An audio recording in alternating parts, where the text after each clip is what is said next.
On February 22, 2025, the Russian government made a significant move. It announced the complete nationalization of Vnukovo Airport. This airport, the third largest in Moscow, was previously under partial state control.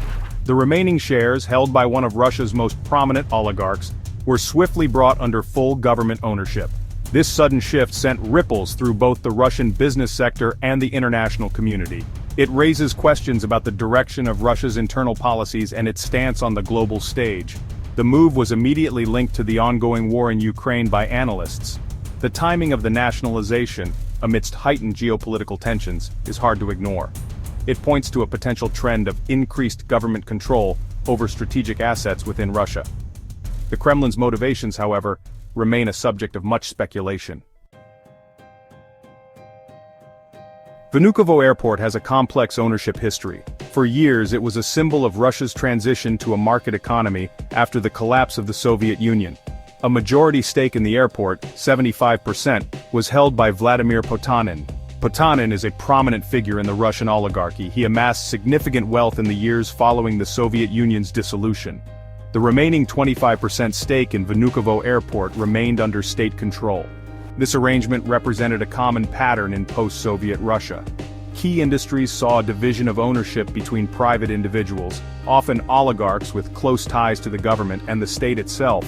This hybrid model, however, seems to be shifting. The nationalization of Vnukovo suggests a move towards greater state control over strategic assets. This shift raises questions about the future of private ownership in Russia, particularly for individuals and entities perceived as being too independent or potentially at odds with the Kremlin's objectives.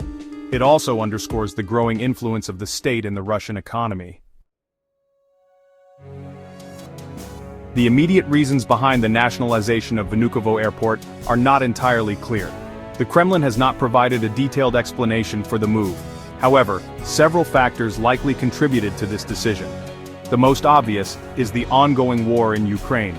The conflict has placed immense strain on the Russian economy. It has also led to a wave of sanctions from Western countries. In this context, the nationalization of Vnukovo can be seen as a way for the Kremlin to consolidate its power and resources. By bringing the airport under full state control, the government gains greater control over a vital transportation hub. This control could be used to facilitate the movement of troops and military equipment. It could also be used to restrict the flow of people and goods in and out of Russia. Beyond the immediate military and economic considerations, the nationalization of Vnukovo also sends a clear message to the Russian elite. It signals that the Kremlin is willing to take decisive action to assert its authority and protect its interests.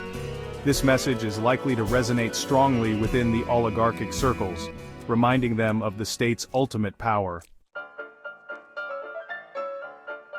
The nationalization of Vnukovo Airport is a significant development with far-reaching implications.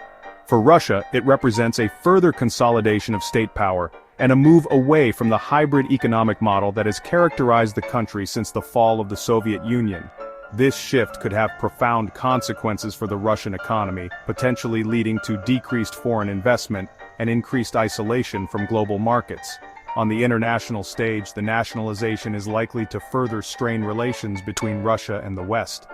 It will likely be seen as further evidence of Russia's increasingly authoritarian tendencies and its willingness to disregard international norms. This perception could lead to increased diplomatic pressure and potentially even more sanctions. The nationalization of Vnukovo Airport is a stark reminder of the new geopolitical realities shaping our world. It underscores the challenges posed by the conflict in Ukraine and the broader struggle between democracy and authoritarianism. As the situation continues to unfold, the world will be watching closely to see what this event means for the future of Russia and its place in the world.